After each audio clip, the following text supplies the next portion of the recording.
Good morning to everyone. My name is Jagriti Tukral and today we are going to study chapter number 14, that is chemical effects of electric current from class 8 science textbook. Chemical effects of electric current. धीरे धीरे हम इस chapter को पढ़ेंगे कि currents के एक कुछ होती हैं फिजिकल इफेक्ट्स, कुछ होते हैं केमिकल इफेक्ट्स। कि मतलब अगर हम करंट को कुछ किसी केमिकल से पास करेंगे तो उसका हमें क्या रिजल्ट मिलेगा, क्या वो केमिकल्स इलेक्ट्रिसिटी कंडक्ट कर पाएंगे या नहीं कर पाएंगे। इस चैप्टर में बेसिकली हम ये सारी चीज़ें पढ़ेंगे कि कौन से ऐसे लिक्विड्स हैं जो इलेक्ट्रिसिटी कंडक्ट कर सकते हैं, कौन से ऐसे लिक्विड्स हैं जो इलेक्ट्रिसिटी कंडक्ट नहीं कर सकते। इस चैप्टर में बेसिकली हम ये सारी चीज़ें स्टडी करेंगे। तो आते हैं सबसे पहले हम अपने सब टॉपिक के ऊपर, जो इस चैप्टर का सबसे पहला सब टॉपिक है, that is it is given in the question form, do liquids conduct electricity. क्या लिक्विड्स इलेक्ट्रिसिटी कंडक्ट करते हैं? तो सबसे पहले मैं आपसे एक सवाल पूछना चाहूंगी, आपको कितनी बार, जैसे आपके पेरेंट्स ने भी बोला होगा कि गीले हाथों से कभी भी स्विच को टच नहीं करना। वाई, क्यों बोलते हैं वो ऐसा कि गीले हाथों से आपने कोई भी इलेक्ट्रिसिटी वाला काम नहीं करना या बिजली वाला कोई काम नहीं करना? क्यों वो ऐसा बोलते हैं? वो ऐसा इसलिए बोलते हैं because they know that liquids are the good conductor of electricity. If anybody is unaware about the term good conductor, मैं बताती हूँ, गुड कंडक्टर ऑफ इलेक्ट्रिसिटी का मतलब है कि जिसमें से इलेक्ट्रिसिटी आराम से पास हो सकती है। ठीक है, लिक्विड्स, ये मैं आपको फैक्ट बता रही हूँ, ये आप याद रखेंगे, liquids are good conductor of electricity. तभी हमारे पेरेंट्स बोलते हैं कि अगर हम किसी गीले हाथों से किसी स्विच को हाथ लगाएंगे या किसी भी इलेक्ट्रिक चीज को हाथ लगाएंगे तो क्या होगा? Liquids are good conductor of electricity, उसमें से इलेक्ट्रिसिटी आराम से पास कर सकती है और हमें करंट लग सकता है। तभी हमें ये वार्न किया जाता है कि गीले हाथों से या वेट हैंड से do not touch any kind of the electric appliance, do not touch any kind of the electric switch. But now question arises कि क्या सारे liquids good conductor of electricity होते हैं या इनकी इंटेंसिटी में थोड़ा वेरिएशन आता है? तो ये क्वेश्चन आपकी बुक में इसीलिए गिवन है कि आपको ये बताया जा सके कि liquids are good conductor of electricity, it is a fact, but liquids के अंदर वेरिएशंस चेंज होती रहती हैं। डिफरेंट लिक्विड्स की डिफरेंट वेरिएशंस होती हैं। जैसे मैंने यहाँ नाम लिखे हैं, lemon juice, vinegar, milk, vegetable oil, honey, tap water, ये 5 ही चीजें मैंने लिखी हैं। These are all liquids. ठीक है, इस एक्टिविटी के थ्रू हम ये समझेंगे, हमें ये बात पता है that liquids are good conductor of electricity, but इस एक्टिविटी के हम ये समझेंगे कि लेमन जूस कितना गुड कंडक्टर ऑफ इलेक्ट्रिसिटी है, विनेगर कितना गुड कंडक्टर ऑफ इलेक्ट्रिसिटी है। All liquids are good conductor of electricity, but उनकी जो वेरिएशंस है उसमें फर्क होता है। मतलब कई वाटर्स या कई लिक्विड्स से तो आपको करंट एकदम लग सकता है, बट कई ऐसे लिक्विड्स होते हैं जिनको जो अगर हम गीले हाथों से उनको टच करेंगे, मतलब मान लीजिए आपने लेमन जूस बनाया, उन लेमन जूस वाले हाथों से आपने किसी स्विच को टच करा, आपको बहुत तेज करंट लगा। वही आपने अगर हनी के साथ, हनी वाले आपके हैंड है, honey is also liquid, honey is also in the liquid form, आप हनी से आप किसी इलेक्ट्रिक करंट या इलेक्ट्रिक अप्लायंस को टच कर रहे हो तो आपको कितने तेजी से करंट लग रहा है। तो मतलब हर लिक्विड की इंटेंसिटी वेरी करती है। ठीक है, ये फैक्ट है कि सब लिक्विड्स में से करंट पास होता है because liquids are the good conductor of electricity, but कितनी इंटेंसिटी से वेरी करता है करंट, उसको हम आज डिफरेंट लिक्विड्स में ये स्टडी करेंगे इस एक्टिविटी के थ्रू। आइए, आपने क्या करना है, आपने 7th क्लास में टेस्टर्स के बारे में पढ़ा होगा। I hope you all are very much aware about the term tester. So मैं आपको बता रही हूं कि आपने क्या करना है, टेस्टर को ऐसे ज्वाइन कर लेना है। ये आपका क्या है, बल्ब है। क्या है, बल्ब। इस एक्टिविटी में आपने क्या प्रूव करना है कि बल्ब ग्लो करेगा with the help of the liquid. ये आपका लेमन जूस पड़ा है, लेमन जूस भी हो सकता है, विनेगर भी हो सकता है, हम यहाँ लेमन जूस मान के चलते हैं। ठीक है, हम यहाँ लेमन जूस मान के चलते हैं। ठीक है, ताकि आपको आसानी रहे समझने में। आपने क्या करना है, टेस्टर के दोनों एंड्स को डिप कर देना है एक आपने सबसे पहले क्या करना है, आपने सबसे पहले लेना है जितनी भी डिस्कार्डेड बॉटल्स होती हैं उनके जो कैप्स होते हैं, बॉटल्स के जो कैप्स होते हैं, कोई भी प्लास्टिक का कैप चलेगा या रबर का कैप चलेगा, उसके अंदर आपने लेमन जूस रख देना है। ठीक है, तो ये है आपका डिस्कार्डेड बॉटल का कैप। ठीक है, इसमें आपने भर दिया लेमन जूस। फिर आपने क्या करना है कि टेस्टर के दोनों एंड्स को इसमें डिप कर देना है। क्या करना है, टेस्टर के दोनों एंड्स को, एक एंड तो इसका ये रहा, एक एंड इसका ये रहा, आपने क्या किया, इसको लिक्विड लेमन जूस में डिप कर दिया। हमें ये बात पता है that liquids are good conductor of electricity, but हम इस एक्टिविटी से ये चेक करेंगे कि कौन से लिक्विड से, अगर देखो ये lemon juice good conductor of electricity हुआ तो क्या होगा, ये बल्ब ग्लो करेगा, बल्ब जल पड़ेगा। क्यों, liquids are good conductor of electricity, liquids में से टेस्टर में से करंट पास करेगा और बल्ब जल पड़ेगा। ठीक है, बट अब बल्ब कितनी इंटेंसिटी से जलता है ये हम इसमें स्टडी करेंगे। आपने दोनों टेस्टर के एक एंड को इधर से एक एंड को इधर से डिप कर दिया। इन एंड्स के बीच में जो गैप होना चाहिए वो 1 सेंटीमीटर का होना चाहिए, ये बात आप याद रखेंगे। ठीक है, 1 सेंटीमीटर का होना चाहिए। अब क्या होगा, when the liquid between the two ends, जो लिक्विड इस दोनों एंड्स के बीच में है, ये वाला liquid of the tester allows the electric current to pass, अगर इस लिक्विड के, जो लिक्विड इसमें बीच में है, उसने इलेक्ट्रिक करंट को इसमें पास करने दिया तो क्या होगा, the circuit of the tester becomes complete, ये पूरा सर्किट कंप्लीट होगा and the bulb will glow, bulb will glow. अगर लिक्विड ने अपने टेस्टर्स के साथ मिलके करंट को पास करा, ठीक है, तो सर्किट कंप्लीट हो जाएगा और बल्ब ग्लो करेगा। अगर लिक्विड ने क्या किया, when the liquid between the two ends of the tester does not allow the electric current to pass, the circuit of the tester will not complete and the bulb will not glow, bulb will not glow. तो इसका आपको ये activity करवाने का ये मकसद है या ये मोटो है कि कुछ ऐसे लिक्विड्स होते हैं जो कि कम इलेक्ट्रिक करंट अपने आप से पास करते हैं, कुछ ऐसे लिक्विड्स होते हैं जो कि गुड कंडक्टर ऑफ इलेक्ट्रिसिटी होते हैं, कुछ ऐसे लिक्विड्स होते हैं जो कि पुअर कंडक्टर ऑफ इलेक्ट्रिसिटी होते हैं। तो अगर आपसे कोई ये पूछे कि क्या सारे liquids are good conductor of electricity, तो then you will say no, all liquids are not good conductor of electricity, there are few liquids which are good conductor of electricity and there are few liquids और some liquids which are poor conductor of electricity. इस activity से हमें ये पता चलता है कि अगर, ठीक है, तो मैं आपको बताती हूँ, ये आपके 5-6 नाम आपकी बुक में गिवन थे कि कौन सा ऐसा लिक्विड है which is good conductor of electricity.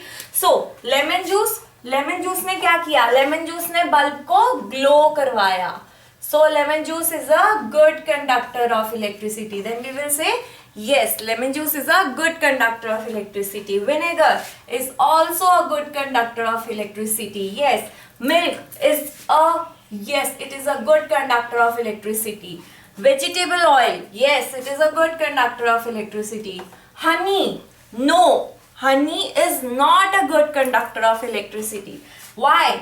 Because Honey में बहुत सी ऐसी चीज़ें होती हैं, जैसे वाटर मिला होता है और भी कुछ ऐसे लैक्टोज वगैरह मिले होते हैं which proves that honey is not a good conductor of electricity. मतलब मान लीजिए अगर आपने यहाँ लेमन जूस की जगह हनी रखा होता तो क्या होता, हनी बल्ब को ग्लो नहीं करवा पाता। Honey is not a good conductor of electricity. Tap water, इन सब में से दी बेस्ट टैप वाटर को अगर आप इसमें डालते तो बल्ब बहुत ही ज्यादा अच्छी इंटेंसिटी से ग्लो करता। So tap water is one of the best और good conductor of electricity among all these liquids written over the board. So I hope आपको समझ में आ गया होगा। मेरा ये कहने का मतलब था कि all liquids are. We cannot say that all liquids are good conductor of electricity. There are few liquids or some liquids which are good conductor of electricity. There are some liquids which are poor conductor of electricity. So अब हम बात करेंगे कि हमें ये कैसे पता चलता है कि कौन से लिक्विड से, ठीक है, मैंने आपको बताया कि there are some liquids which can considered as to be a good conductor of electricity, and there are some liquids which can be considered as a poor conductor of electricity. Not all the liquids are considered as to be the good conductor of electricity. Now अब हमें आपके दिमाग में question आना चाहिए कि हमें कैसे पता चलेगा, या कौन सी ऐसी चीज है जिससे हमें पता चलेगा कि that this liquid is a good conductor of electricity or that liquid is good conductor of electricity. So आपको ये पता होना चाहिए कि most liquids that conduct electricity are solutions of acid, bases and salts. इसका ये मतलब है कि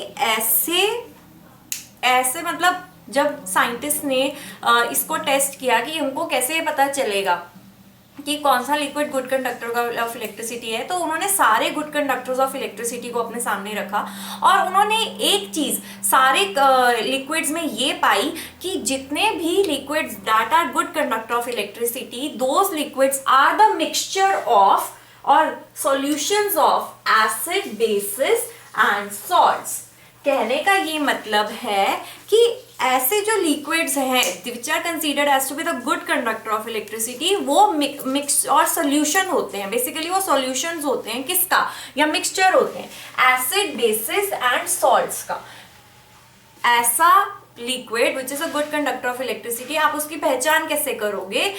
उस लिक्विड में आप ये बोलोगे कि वो लिक्विड मिक्सचर होगा किसका, एसिड, बेस और सॉल्ट का, ठीक है। उसको ही हम बोल सकते हैं कि that liquid is a good conductor of electricity which is a solution of acid, bases and salts, acid, bases and salts.